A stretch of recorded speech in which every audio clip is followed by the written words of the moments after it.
Welcome to another episode of Live from the Wish House with me, Chris Spinner. If you're a regular, welcome back. And if it's your first time, I'm so happy you're joining us. My path profoundly changed when my son was diagnosed with autism. My marriage collapsed, and I had to develop my own Chris-losophies to navigate and thrive. I'm here to connect with you to share and learn, and together we can create the life you love to live. So please subscribe, like, share, and most importantly, comment below. I'd love to hear your thoughts, feelings, and stories. So recently, I was talking to somebody about fear. And fear is such a tricky thing, because we all have fear, some more than others. Now me, I was raised in an Italian household with a completely neurotic Italian mother. And from day one, she made us fearful of everything and used to say that she was like that because her mother was like that. So she accepted the fact that she was filled with fear and not only accepted that mindset as a way of life and carried fear around, the fear of letting go of the fear was daunting to her. There was almost a superstition in it. Like if she toyed around with working on the fear mindset, something was going to happen. So better to just stay fear-filled. There was a yellow caution tape around my entire upbringing and subsequently my own adult life. She was not really looking for a way to change. And I think that it almost became comforting for her, a Linus blanket of sorts. And so on it went. And it went beyond the simple everyday cautionary tales. Afraid of the dark, lots of stranger danger, don't go anywhere alone. My mom was afraid of getting lost. She didn't like roads where there weren't any homes on them. She couldn't enjoy the beauty of a ride in the car through a backcountry road. She was terrified. Very neurotic about food, no dented cans, very expiration date oriented. It was safety laced with fear. And this umbrella of fear was so big and wide. It was all encompassing. And it spilled into next level, meaning it wasn't just the tangible fear. It spread into freedom of thought and identity. No risk taking, no exploration or adventure. For all of that could lead to whatever was going to happen if we throw out the bow sails. The message was loud and clear. Stay put, stay fearful, but try to find the joy and happiness. Happiness is found in the simple things. And while that is true, I think that was also a crutch. Because how do you appreciate the little things if you cannot open to the bigger? And there was a little conflict in the family because my father, however, was nothing like this. He really was the complete opposite. And that caused many a rift and argument in any day and everyday life philosophy.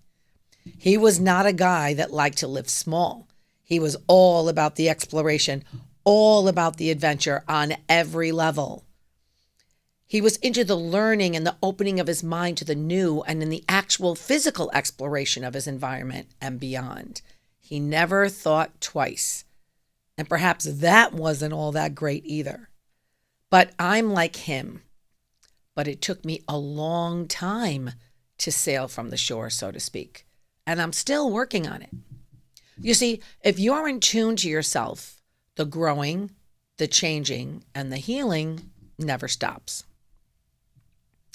But let's take a moment to remind ourselves that fear, the essence of fear, is not necessarily always a bad thing, right? Because we are intrinsically alerted in our body to go into some sort of fight or flight response if there's something that's truly dangerous. We don't want to be fearless, right? We're not going to put ourselves in harm's way in general. We want to be measured in our decisions for the most part. And we're grateful for strategies and adrenaline when unexpected danger lurks. But today's Chris-losophy is not focusing on that kind of fear. Today, we're going to dive a little deeper. What holds us back from following our dreams? What keeps us from creating a life we love? What stops us from taking a risk, or as my niece calls it, a trust fall into the universe to see what is possible? Well, I'm going to tell you. It's fear. F-E-A-R. A common acronym, false evidence appearing real. We make a conscious choice to believe something that may or may not happen, that hasn't happened yet, that is in the unseen future of possibility to be true. We actually make a conscious choice to believe that. We spend our creative energy on constructing a story about everything that could go wrong, and then we believe it. It's kind of a topsy-turvy version of we walk by faith and not by sight, except in this version, the faith is in the belief that something is going to go wrong. And we create the negative story rather than the positive. And none of it is real anyway. False evidence being given permission to appear real. And boy, oh boy, do we run with that. And how easy it is when we have been raised and influenced by and with fear. I have so many friends, women especially, who are raised like that in a similar fashion, who are now pouring that knowledge into their kids, especially their daughters. I think if you ask these women if they would want their daughters to feel like the sky's the limit, I believe they would say absolutely. I think if you asked these women if they wanted to be a catalyst for holding their daughters back, I think that would get a resounding no. So why am I watching them do just that? Because most of the time, I don't believe it's a conscious decision to spill all of that naysaying fear into their daughter's space. Most of that is done subliminally. And it's recognizable because it's beyond the normal scope of parental concern or worry. I mean, I don't think we're ever going to stop parents from saying, have a great time, drive slow, be safe, let us know when you get there. I always feel like those sentences are a bit of a love language or a bit of a wish. But I'm talking about projecting your insecurities, your uneasiness, your risk, your pessimistic outlook for success. And what I'm noticing is that it comes from moms who have somehow meshed their identity, their dreams, their goals, their ideas into the psyche of their child. They see their child as an extension of themselves, and they see their protection of that child as infallible. And that is brought to you by that pesky idea that if you give in to fear, and if no one takes a step out of the bubble, you can prevent all the things that we don't want for ourselves or for our children. Hurt, unsuccessfulness, sad ventures. But that irrational fear gives us anxiety, and it makes us feel unstable, unbalanced, and unhappy. And then no one is freely creating. No one is thinking rationally. And no one feels good about the goals they're setting. And no one is acknowledging the passion or discovering their purpose.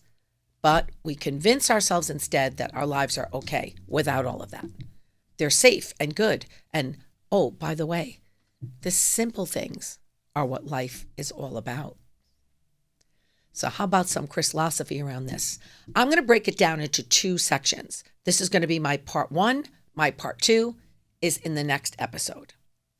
So I'm going to start with the fear-instilling parent. Is that you? For many years in education, I've watched and I've seen, and I'm going to tell you my number one suggestion.